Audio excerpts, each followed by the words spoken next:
வணக்கம். காஞ்சிகேத்தன் பேசுகிறேன். எப்படி இருக்கீங்க? இப்போ நான் வந்து சென்னையில் இருக்கேன். அந்த விஷயம் ஒன்றும் இல்லை, சும்மா கொஞ்சம் பேசலாம்னு தான்.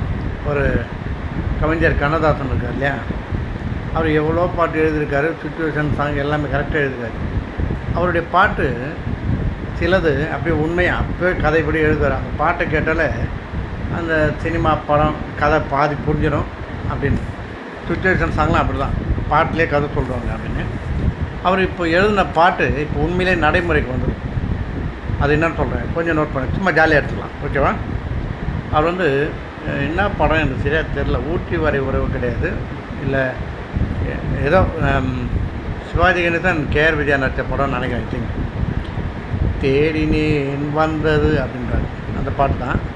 அதில் வந்து நல்ல நல்ல மியூசிக், சுசீலா குரல் தான், நல்லாயிருக்கும். தேடினேன் வந்ததுன்னு அப்போ பாடினார்.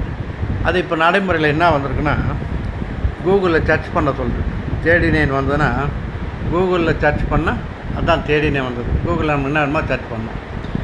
நாடினேன் தந்ததுன்னா அது நாடினேன் தந்ததுன்னு சொன்னார். அது இப்போது என்னென்னா ஆன்லைன் ஷாப் பண்ணுறோம் இல்லையா, நம்ம ஷாப்பிங்கு, அமேசான், ஃப்ளிப்கார்ட், அதுதான் நாடினேன் தந்தது அப்படின்னு சொல்லியிருக்காரு. வாசலில் நின்றது அப்படின்றது.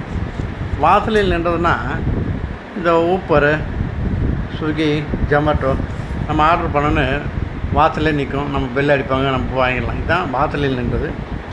வாழவா என்றது, எவ்வளோ அழகான லைன் பாருங்கள். வாழவா என்றதுன்னா இப்போ அது கல்யாணத்துக்கு மேட்ரிமோனியல் போகிறோம்ல, மேட்ரிமோனியல் வெப்சைட் இதுன்னு சொல்கிறாங்க. அவ்வளோ சூப்பராக இது பாருங்கள். தேடினேன் வந்தது, நாடினேன் தந்தது, வாசலில் நின்றது, வாழவா என்றது. இது அப்படியே தேடினேன் வந்தது கூகுள் சர்ச் பண்ணுங்கள், நாடினேன் தந்ததுன்றது ஆன்லைன் ஷாப்பிங், நம்ம வீட்டிலேருந்து ஷாப் பண்ணுறோம். வாசலில் நின்றது ஊப்பர், ஸ்விக்கி அண்டு ஜொமேட்டோ, சரியா? வாழவா என்றது மேட்ரிமோனியல். இவ்வளோ தாங்க லைஃப். ரொம்ப சிம்பிளாக அழகாக கண்ணதாசன் அப்படியே ஆகிட்டார். உண்மையிலே அவரெல்லாம் இன்னும் இருந்திருக்கலாம், ரொம்ப சீக்கிரத்தில் இதனால் போயிட்டார்னு நினைக்கிறேன். ஐ திங்க் அதான் விஷயம். ஓகேங்களா? மீண்டும் சந்திப்போம். கொஞ்சம் பிஸியாக இருக்கிறேன், அதான் விஷயம். ஓகே, நம்ம மீண்டும் சந்திப்போம். பாய். எல்லாம் ஜாலியாக இருங்க. லைக் பண்ணுங்கள், சப்ஸ்கிரைப் பண்ணுங்கள், ஷேர் பண்ணுங்கள். ஓகே, பாய்.